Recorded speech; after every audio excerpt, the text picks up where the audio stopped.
इन साथियों, welcome to my YouTube channel Bareilly maths point में आपका स्वागत है। तो जैसा कि आपका मैथ का पेपर हो चुका है और अब जो नए बच्चे जो हैं 12th क्लास में जो आए हैं, जिन्होंने 11th की परीक्षा दी है, जो 12th में आए हैं, तो उनकी 12th की तैयारी कराने के लिए मैं फिर से अब मैं बेसिक से लेके यानी पूरी बुक कराऊंगा, यानी एनसीईआरटी की। एनसीईआरटी सिलेबस चल रहा है यूपी बोर्ड में, तो भाई एनसीईआरटी की पूरी बुक कराऊंगा। इसमें सबसे पहले मैं इजी टॉपिक पकड़ूंगा। सबसे इजी टॉपिक है वो है आपका आव्यूह। तो कौन सा चैप्टर है ये? चैप्टर जो आपका चैप्टर का नाम जो है आव्यूह दिया है। आव्यूह को इंग्लिश में कहते हैं मैट्रिक्स। मैट्रिक्स। तो आव्यूह को इंग्लिश में क्या कहते हैं? मैट्रिक्स कहते हैं।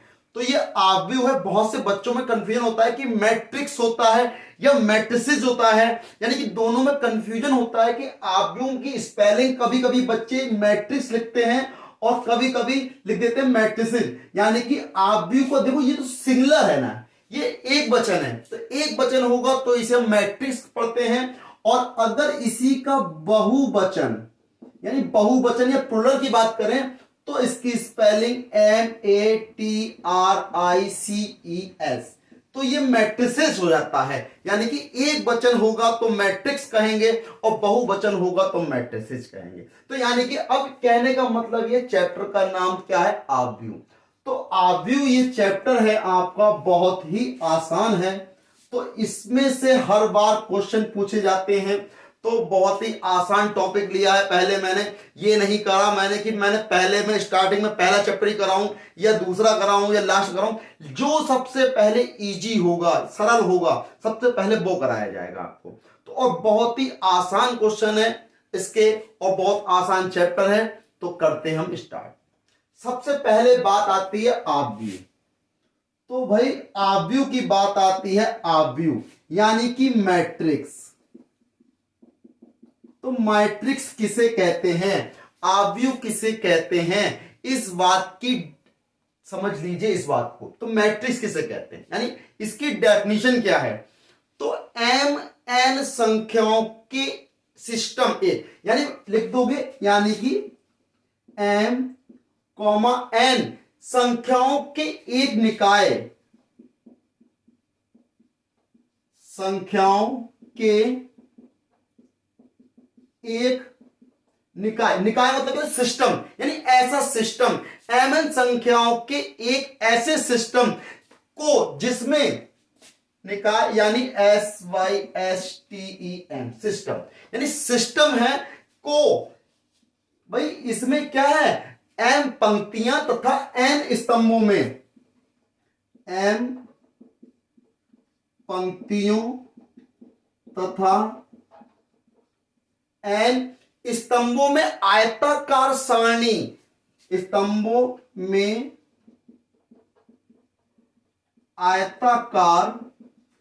आयताकार सारणी के रूप में व्यवस्थित करने को, भाई व्यवस्थित माने अरेंज, व्यवस्थित करने को। भाई जब व्यवस्थित का मतलब क्या होता है? अरेंज करना, अरेंजमेंट करना। तो व्यवस्थित करने को M गुणा N, ये क्या है? M गुणा N क्रम, या M गुणा N या M गुणा N कोटि का आव्यूह, क्रम या कोटि, इसे कोटि भी बोलते हैं, क्रम भी बोलते हैं, का आव्यूह कहते हैं। तो कहते हैं यानी इसको M गुणा N क्रम कह दो या M गुणा N कोटि कह दो, का आव्यूह कहते हैं। अब भाई एक चीज देखें, इसको हम क्या पढ़ते हैं? इसको मैं M गुणा N पढ़ता हूं, M गुणा N, या क्या पढ़ सकता हूं? M बाय N, यानी M बाय N पढ़ो या M गुणा N पढ़ो। यानी कि परिभाषा क्या है इसकी? भाई आव्यूह की MN संख्याओं के एक निकाय यानी एक ऐसे सिस्टम को जिसमें M पंक्तियां तथा N स्तंभों में आयताकार समझते हैं? आयता मतलब कि जिसकी आमने सामने की भुजा बराबर होती है, लेकिन यहां पे ऐसा नहीं है। मतलब वही है, आयताकार सारणी के रूप में व्यवस्थित करने को m गुणा n क्रम या उस m गुणा n कोटि का आव्यूह कहते हैं। तो m गुणा n क्रम कह दो या कोटि कह दो, उसका आव्यूह कहते हैं। ये डेफिनेशन है। फॉर एग्जाम्पल आपको मैं समझा दूं, जैसे एग्जाम्पल मैंने ले लिया कि 2 3 1 4 5 3 ले लिया मैंने, तो ये क्या हो गया आपका, ये मैंने आव्यूह बना दिया 2 3 1। इसमें क्या है भाई, देखो ये क्या है, पंक्तियां हैं। तो पंक्ति इसमें कितनी है, 2, एक पंक्ति 2 पंक्ति, तो ये क्या हो गई, पंक्ति हो गई। स्तंभ कितने, 1 स्तंभ 2 स्तंभ 3 स्तंभ, तो 1 यानी 2 गुणा 3 क्रम का आव्यूह, क्रम का आव्यूह यानी 2 गुणा 3 क्रम का आव्यूह बनेगा, 2 गुणा 3 क्रम का आव्यूह। तो ये क्या होगा, 2 गुणा 3 का बन जाएगा। इसमें पंक्ति, ये ध्यान रखें, ये क्या होती हैं, ये होती हैं पंक्तियां, इन्हें बोलते हैं पंक्ति यानी कि रो। और ये क्या होते हैं, स्तंभ, स्तंभ इन्हें क्या बोलते हैं, कॉलम।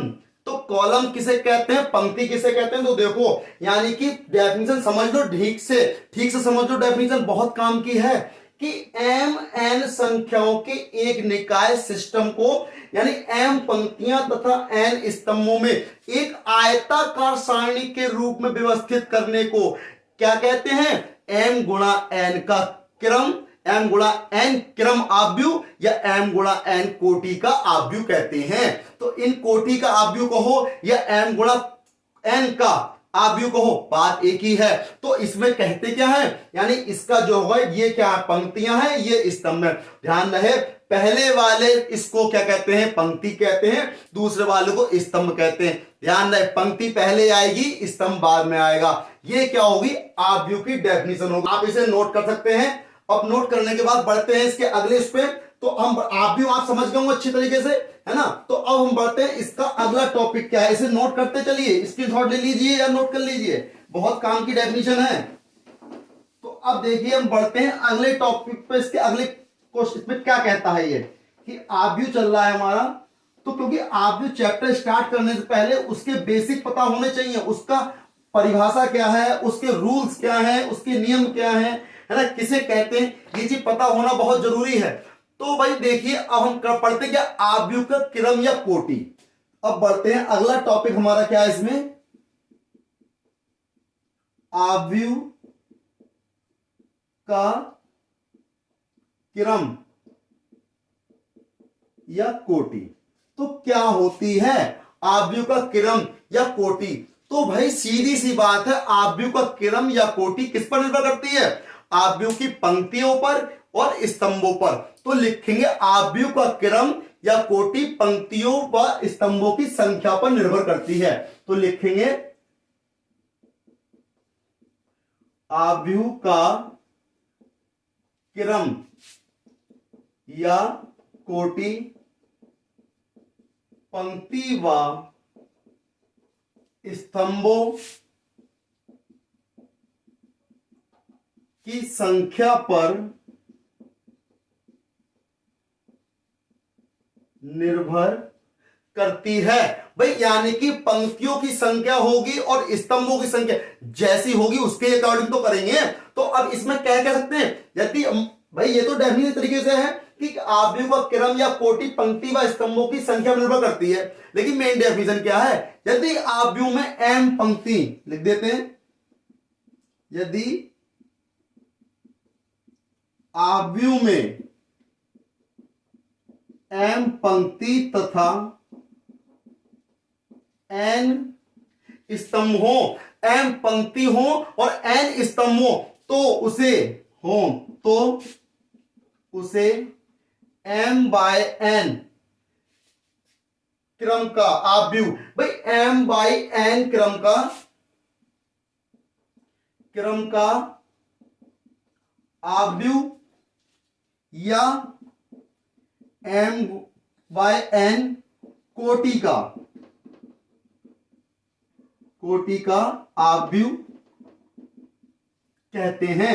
यानी आव्यूह का क्रम या कोटि होता क्या है, आव्यूह का क्रम या कोटि पंक्ति व स्तंभों की संख्या पर निर्भर करता है, जितनी पंक्ति होंगी या जितने स्तंभ होंगे इसको उसके अकॉर्डिंग होगा। तो कहने का मतलब मान लिया यदि आव्यूह में m पंक्ति है n स्तंभ हो तो उसे क्या कहेंगे, m गुणा n क्रम का आव्यूह या m गुणा n कोटि का आव्यूह या m बाय n क्रम का आव्यूह या m बाय n कोटि का आव्यूह कहेंगे ना। तो ये आव्यूह का क्रम या कोटि कहलाती है। इसको लिख सकते हैं ऑर्डर ऑफ मैट्रिक्स। अगर इसमें इंग्लिश लिखना चाहते हो इसकी तो इसका मतलब क्या है, ऑर्डर ऑफ मैट्रिक्स, यानी कि आव्यूह का क्रम या फिर आव्यूह की कोटि, कुछ भी कह सकते हो। अब फॉर एग्जाम्पल लेके मैं बता दूं आपको, भाई जैसे मैंने कोई एग्जाम्पल ले लिया, मैंने ले लिया 2 3 1 4 5 6, तो भाई सीधी सी बात है इसमें कितनी पंक्ति हैं, तो भाई देखो एक पंक्ति ये हो गई, एक पंक्ति ये हो गई,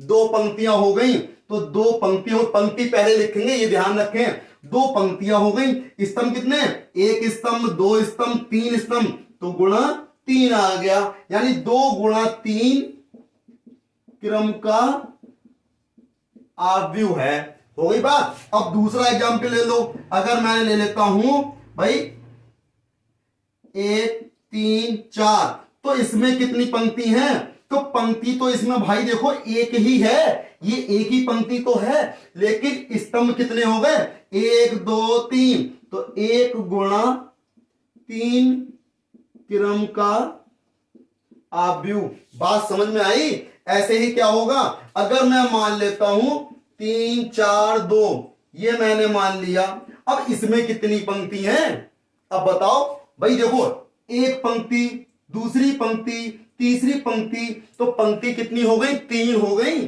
स्तंभ कितना है, ये एक ही स्तंभ तो है, तो 3 गुणा 1, 3 गुणा 1 क्रम का आव्यूह हो गया, क्रम का आव्यूह। बात आ गई समझ में, यानी कि क्या होगा, पंक्ति पहले लिखेंगे, स्तंभ बाद में लिखेंगे, तो यानी आव्यूह का क्रम या कोटि क्या होती है, आव्यूह का क्रम या कोटि पंक्तियों व स्तंभों की संख्या पर निर्भर करती है। यदि आव्यूह में m पंक्ति तथा n स्तंभ हो तो उसे m गुणा n कोटि का आव्यूह या m गुणा n क्रम का आव्यूह कहते हैं। तो फॉर एग्जाम्पल मैंने आपको समझा दिए, समझ में आ गया होगा, आप इसका स्क्रीनशॉट ले सकते हैं, है ना।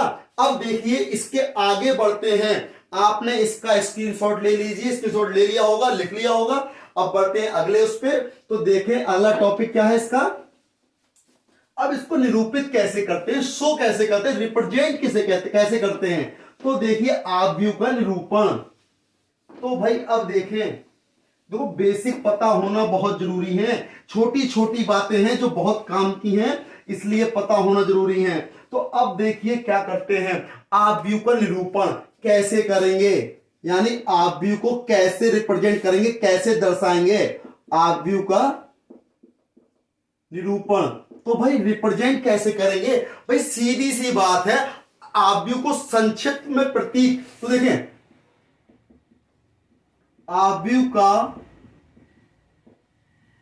संक्षिप्त में प्रतीक, भाई यही तो होता है AIJ, इस प्रकार से शो करते हैं, इस प्रकार से रिप्रेजेंट करते हैं, या एक बड़े अक्षर A ले लो या B से दर्शाते हैं, है ना, A या B से निरूपित करते हैं, A या B से निरूपित करते हैं। भाई हम कैपिटल A मान लेते हैं या कैपिटल B मान लेते हैं या AIJ ले लेते हैं। अधिकांशतः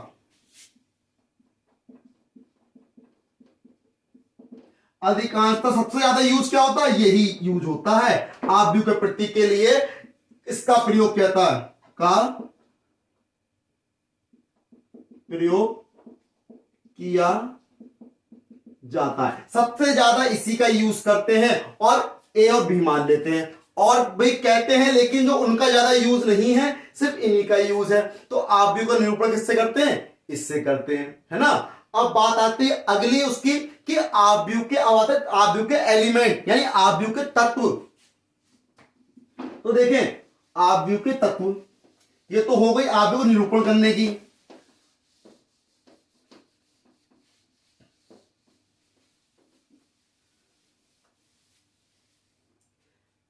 देखें आव्यूह के तत्व कौन कौन से होते हैं, कैसे लिखते हैं। आव्यूह के तत्व एलिमेंट ऑफ मैट्रिक्स है ना। तो आव्यूह के तत्व कौन कौन से, यानी A11 A12 A13 dash dash dash AMN, ये क्या होंगे, आव्यूह के तत्व कहलाते हैं। इन्हें आव्यूह के क्या कहते हैं, तत्व कहते हैं, है ना। तो A11 A12 AMN ये क्या है, आव्यूह के तत्व कहते हैं। इसमें AIJ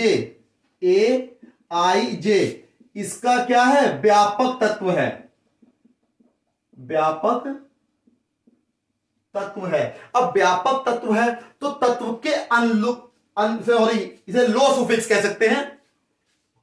अब भाई इस व्यापक तत्व है, अब देखें भाई व्यापक तत्व है तो तत्व के अनुलग्न को यानी कह सकते हैं lower suffix, lower suffix. Lower suffix में क्या होता है, पहला पंक्ति और दूसरा स्तंभ है। पहला क्या होगा, पंक्ति, कहने का मतलब एम क्या होगी, इसमें पंक्ति होगी, तथा दूसरा स्तंभ है, यानी एन क्या होगा, स्तंभ होगा। यानी एम पंक्ति होगी, एन स्तंभ होगा, यानी पहला जो होगा पंक्ति होगी, दूसरा स्तंभ होगा। अब फॉर एग्जाम्पल मैं अगर ले लेता हूं कि आपको समझाने के लिए कि 2 3 4 5 6 7 8 9 10 ये मैंने कोई आपको आव्यूह ले ली, मैंने कोई आव्यूह मान लिया। तो इसमें देखें A21 का मतलब पहली क्या होगी, पंक्ति होगी, दूसरा स्तंभ होगा। तो दूसरी पंक्ति तो कौन सी है, दूसरी पंक्ति तो यही हुई, और पहला स्तंभ तो ये हुआ। तो आपस में कौन सा बनना है, देखो यही तो बना। तो कितना हो गया, 5 आ गया। A21 कितना आ गया, 5 आ गया। अब इसको मैं रफ करता हूं, यानी इतनी बात समझाने के लिए आपको बताया था मैंने, ये है ना। अब दूसरा अगर मैं ले लूं A33 तो तीसरी पंक्ति तीसरा कॉलम, तो तीसरी पंक्ति तो ये पहली दूसरी तीसरी पंक्ति ये हो गई, पहला दूसरा तीसरा स्तंभ ये हो गया। तो यही तो मिला, कितना हो गया, 10 हो गया। आई बात समझ में। तो ऐसे क्या निकालोगे, लोअर सुफिक्स में पहला पंक्ति होगा तथा दूसरा स्तंभ। लोअर सुफिक्स कह सकते हो या अनुलग्न को कह सकते हो, किसके, तत्व के। तत्व कौन थे, A11 A12, यानी इसी को तो कहते हैं लोअर सुफिक्स, है ना। लोअर सुफिक्स इसी को तो कहते हैं। तो इसमें पहला क्या होगा, पंक्ति होगा, दूसरा स्तंभ होगा। बात क्लियर है। अब बढ़ते हैं आव्यूहों के भेद पर, यानी type of matrix, type of matrices.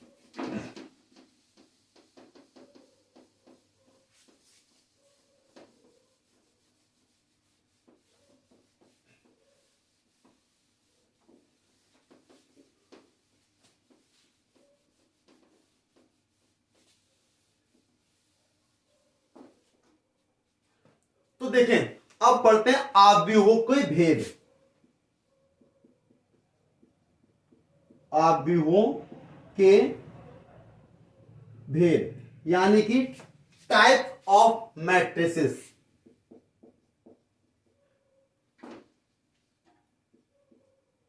Type of matrix. अब यहां पे देखो बहुवचन यूज हुआ है, तो यहां पे मैंने आव्यूह बहुवचन है, आव्यूहों, ये बहुत सारे आव्यूह हैं, तो मैट्रिसेस लिखा है मैंने। अगर आव्यूह लिखता तो मैट्रिक्स लिखता, ध्यान रहे, इसमें कंफ्यूजन मत होना। तो अब मैं आव्यूह के भेद भाई कितने प्रकार के होते हैं, भाई जितने बहुत हैं भाई, 7 8 9 तो जो भी, मैं सब लिखवा देता हूं भाई। लिखवाना क्या, 4 है 5 6 जो भी करवा, मैं सबको लिखवाता हूं। तो भाई सबसे पहले क्या आता है, आयताकार आव्यूह। आयताकार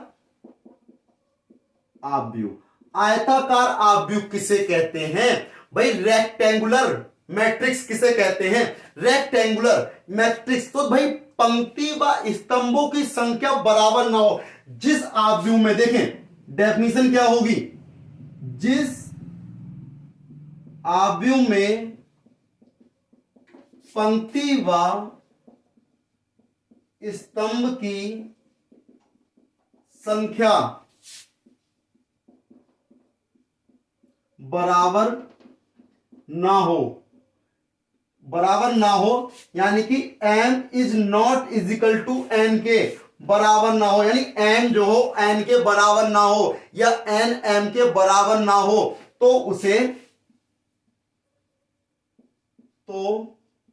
उसे आयताकार आव्यूह, आयताकार आव्यूह कहते हैं, आयताकार आव्यूह कहते हैं। फॉर एग्जाम्पल आपको समझाने के लिए 1 2 3 4 5 कुछ भी लिख सकते हो, 1 2 4 5 6 8 9 10, तो भाई ले लिया मैंने। अब ये देखिए, अब इसमें क्या है, देखो पंक्तियों की संख्या कितनी है, इसमें 2 है, स्तंभों की संख्या कितनी है, 4 है, इसका क्रम क्या है, ये कितना 2 गुणा 4 क्रम का आव्यूह है। यानी देखो m और n दोनों कैसे हैं, अलग अलग हैं, इसलिए ये क्या होगा, रेक्टेंगुलर मैट्रिक्स होगा, यानी आयताकार आव्यूह होगा। अब इसी के आगे बढ़ते हैं नंबर 2 पर, कौन सी, वर्ग आव्यूह, है ना, स्क्रीनशॉट लेते चलिए।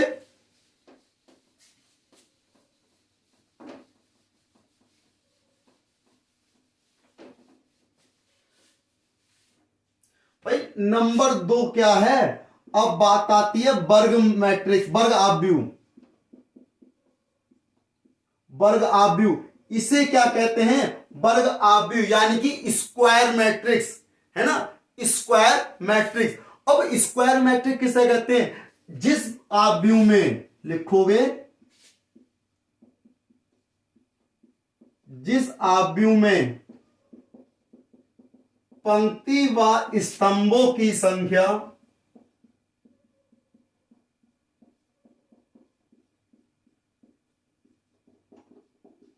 बराबर होती है, बराबर होती है, यानी कि m बराबर n के, यानी m और n आपस में कैसे हो, बराबर हो, तो उसे वर्ग आव्यूह कहते हैं, यानी स्क्वायर मैट्रिक्स कहते हैं। फॉर एग्जाम्पल आपको बता दूं, यानी 2 4 3 1, अब इसमें देखो क्या है भाई, पंक्ति भी 2 हैं, स्तंभ भी 2 हैं, 2 गुणा 2 क्रम का आव्यूह है, यानी पंक्तियों की और स्तंभों की दोनों की संख्या कैसी है, बराबर है, यानी m बराबर किसके है, n के है, तो ये कैसा होगा, वर्ग आव्यूह कहलाएगा, वर्ग आव्यूह कहलाएगा। अब बढ़ते हैं अगली इसके आव्यूह के प्रकार पर, यानी आयताकार रेक्टेंगुलर मैट्रिक्स हो गया, स्क्वायर मैट्रिक्स हो गया। अब तीसरा पढ़ते हैं क्षैतिज आव्यूह।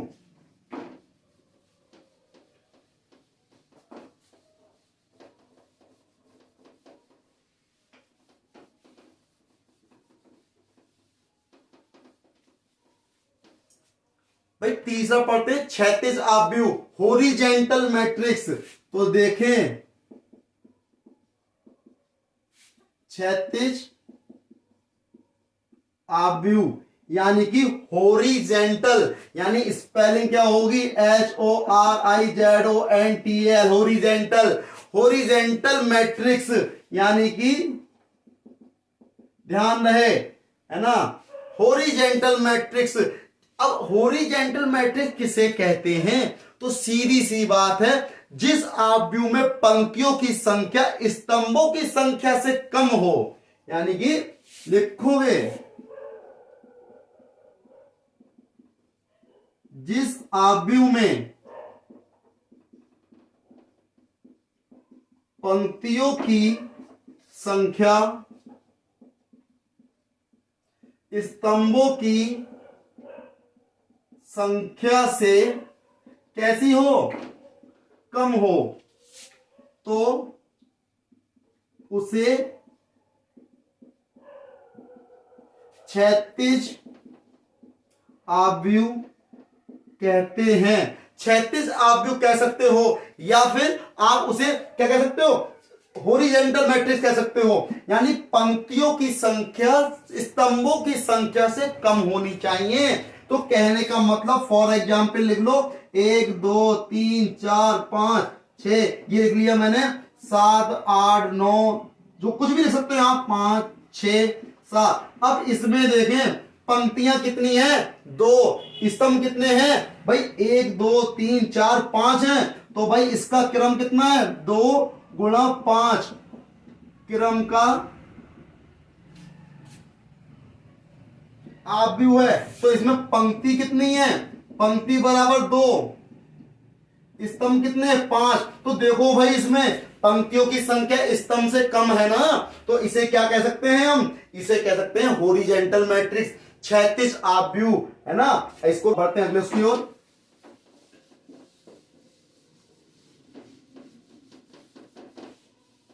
भाई तीसरा हो गया था ये, है ना। अब बढ़ते हैं चौथा चौथा क्या है इसका, भाई चौथा कौन सा है, चौथा है ऊर्ध्वाधर आव्यूह, वर्टिकल मैट्रिक्स। भाई चौथा क्या है, ऊर्ध्वाधर आव्यूह ना। तो ऊर्ध्वाधर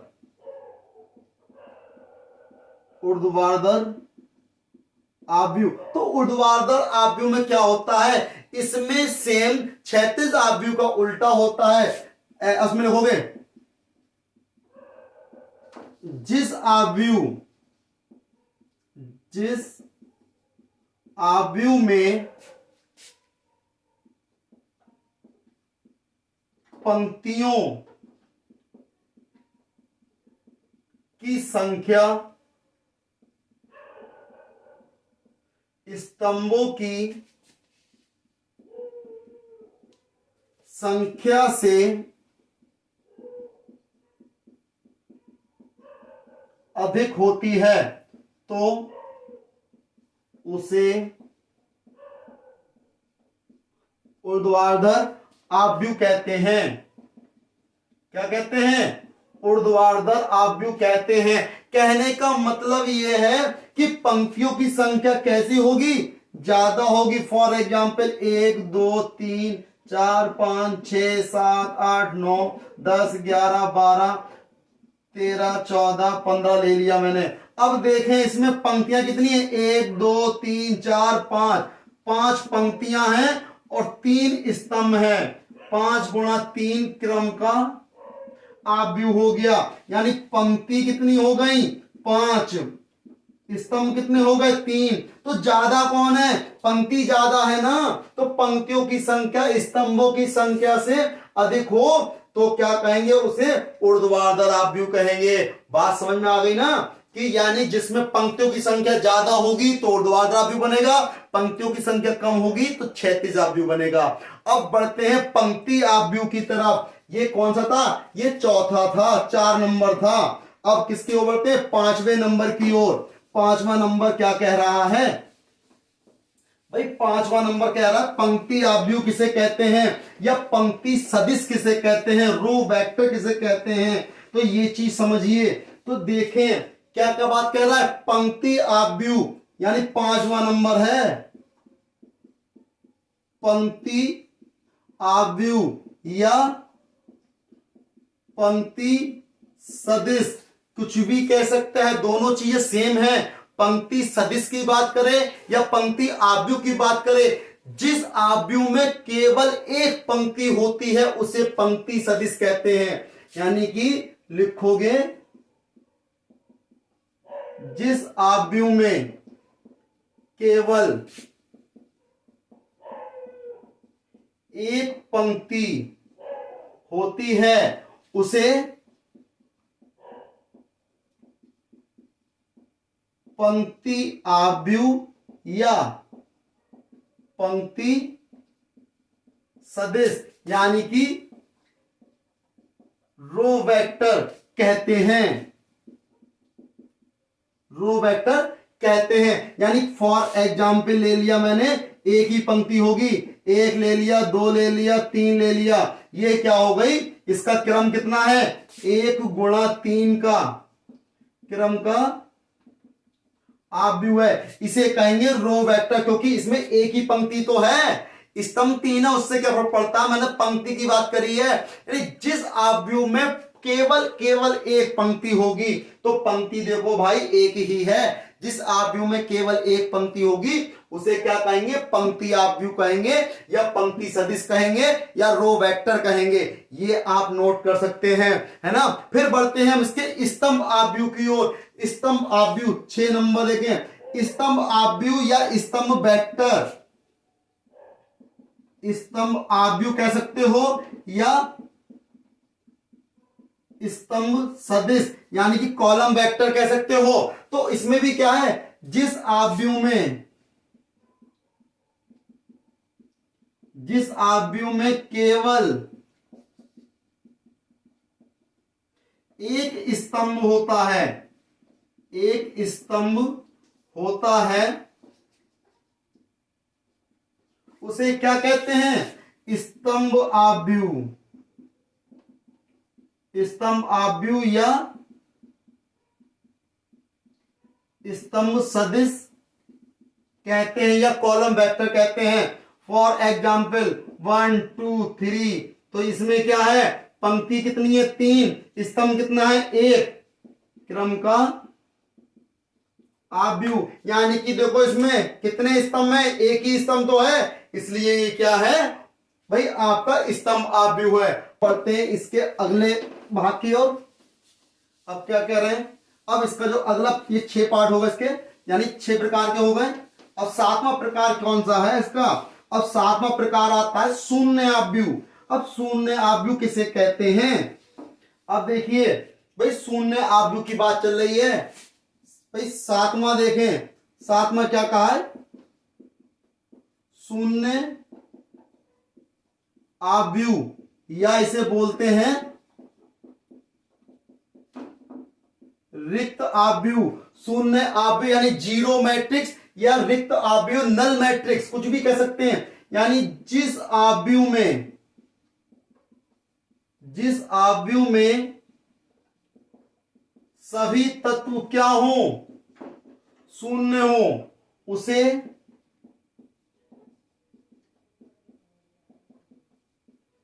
शून्य आव्यूह कहते हैं, या नल मैट्रिक्स कहते हैं। तो फॉर एग्जाम्पल 0 0 0 ले लो, यानी इसका क्रम कितना है, 1 गुणा 3 क्रम का शून्य आव्यूह है। यानी इसके सभी तत्व कैसे हैं, 0 ही तो हैं, तो इसका मान भी 0 आएगा, लेकिन क्रम क्या होगा, 1 गुणा 3 क्रम का शून्य आव्यूह होगा। ये तो बात हो गई शून्य आव्यूह की। फिर 8वां आता है इकाई आव्यूह। इकाई आव्यूह या तस्मक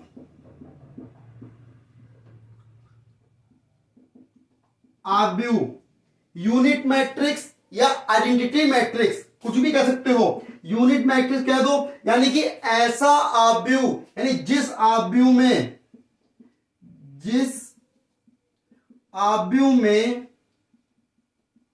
मुख्य विकर्ण के सभी अवयव क्या हो, इकाई हो, तथा शेष अवयव शून्य हो, तो उसे इकाई आव्यूह कहते हैं। तो इकाई आव्यूह कहते हैं, कहने का मतलब यह है यूनिट वेक्टर, या इसकी जगह पे आप लिख सकते हैं, क्या लिख सकते हैं, यूनिट, भाई UNIT, यूनिट वेक्टर भी, यूनिट मैट्रिक्स लिख सकते हैं, यानी यूनिट मैट्रिक्स लिख सकते हैं, यानी आव्यूह है। तो जिस आव्यूह में मुख्य विकर्ण, अब बात आती है मुख्य विकर्ण किसे कहते हैं। भाई मैं अगर ले लेता हूं फॉर एग्जांपल, भाई देखें अगर मैंने ये ले लिया भाई, ये है 1 0 0 0 1 0 0 0 1, तो मुख्य विकर्ण ये बनता है आपका, इसे बोलते हैं मुख्य विकर्ण, है ना। तो मुख्य विकर्ण कैसे हो, जिस आव्यूह के मुख्य विकर्ण के सभी अवयव इकाई हो, यानी 1 1 1 हो और शेष अवयव शून्य हो, तो उसे क्या कहेंगे, उसे यूनिट मैट्रिक्स या आइडेंटिटी मैट्रिक्स कहते हैं। तो यानी इकाई आव्यूह किसे कहते हैं, जिस आव्यूह में मुख्य विकर्ण के सभी अवयव इकाई हो तथा शेष अवयव शून्य हो, तो उसे इकाई आव्यूह कहते हैं। फॉर एग्जाम्पल, मुख्य विकर्ण के सभी अवयव कैसे हो, इकाई हो, और शेष अवयव कैसे होंगे, 0 होंगे, तो उसे क्या कहेंगे भाई, क्या कहेंगे, इकाई आव्यूह या यूनिट मैट्रिक्स कहते हैं। अब देखिए, अब आपकी बात आती है विकर्ण आव्यूह। तो विकर्ण आव्यूह किसे कहते हैं, इसका नवा भाग क्या है, विकर्ण आव्यूह। देखें भाई, विकर्ण आव्यूह किसे कहते हैं बताते हैं आपको। फिर आता है इसका विकर्ण आव्यूह, विकर्ण आव्यूह डायगोनल मैट्रिक्स। तो विकर्ण आव्यूह किसे कहते हैं, जिस आव्यूह में, जिस आव्यूह में मुख्य विकर्ण को छोड़कर सभी अवयव शून्य हो, उसे विकर्ण आव्यूह कहते हैं। फॉर एग्जाम्पल, जैसे मैं लिख देता हूं आपके लिए, जैसे 2 ले लिया, 0 ले लिया, यहां 0, यहां 3 ले लिया, ये क्या है, विकर्ण आव्यूह है। फॉर एग्जाम्पल दूसरा ले लो कि 3 ले लिया, 0 0 0 2 0 0 0 4, ये भी क्या है, विकर्ण आव्यूह, क्योंकि मुख्य विकर्ण को छोड़कर सभी अवयव कैसे हैं, शून्य हैं, तो इसे क्या कहेंगे, विकर्ण आव्यूह कहेंगे। अब बात आएगी अगली, ये कौन सा है भाई, ये नवा खंड होगी भाग इसका। अब 10वां भाग क्या कह रहा है, अब आ जाओ अदिश आव्यूह पर। क्या कह रहा है, अदिश आव्यूह किसे कहते हैं, यानी जिस आव्यूह में, जिस आव्यूह में मुख्य विकर्ण के सभी अवयव कैसे हो, समान हो, सभी अवयव समान हो तथा शेष अवयव शून्य हो, तो उसे अदिश आव्यूह कहते हैं, अदिश आव्यूह कहते हैं। भाई कहने का मतलब क्या है, फॉर एग्जाम्पल लिख के बता दिया, 3 0 0 0 3 0 0 0 3।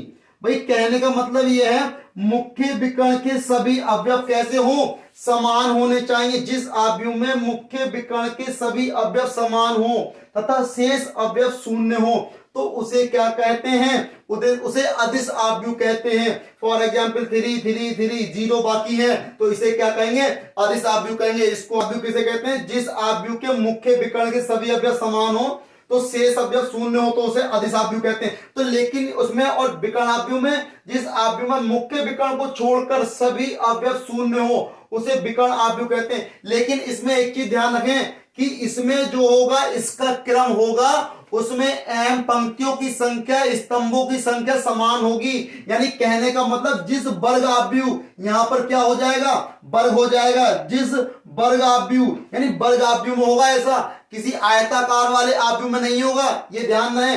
वर्ग आव्यूह में ही विकर्ण आव्यूह बनेगा और वर्ग आव्यूह में ही ये बनेगा, इस चीज का ध्यान रहे।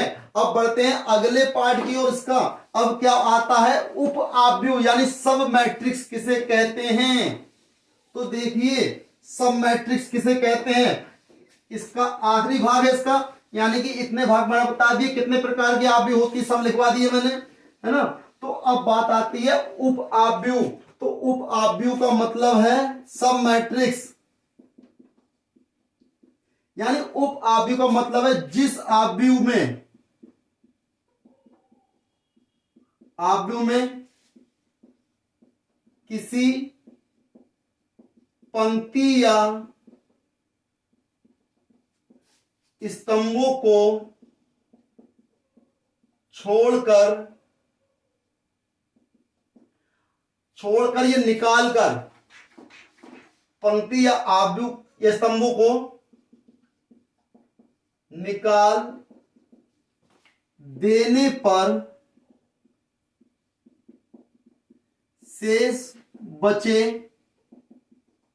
आव्यूह को दिए हुए आव्यूह